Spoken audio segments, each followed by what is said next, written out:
This particular area is really what's holding a lot of us back from retiring. A lot of people wake up and say, "Hey, I wish I could retire, but I still have a lot of debt that I'm trying to get rid of. I don't want to get up and go to work, but I still have this debt." And this is kind of what's putting us into this trap.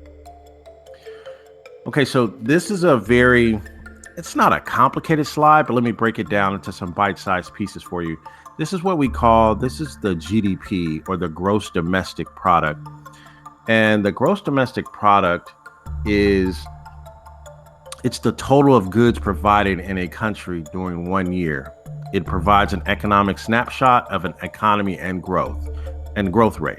So the GDP is our measurement, or a country's measurement of how well they're doing, or the country's cash, we'll call it the cash register in the sky.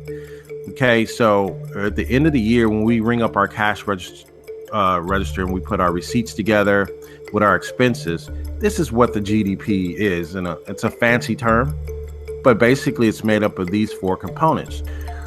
What happens is, out of these four components, there is one component that drives this entire engine. There's one component that drives this entire bus, this entire US bus.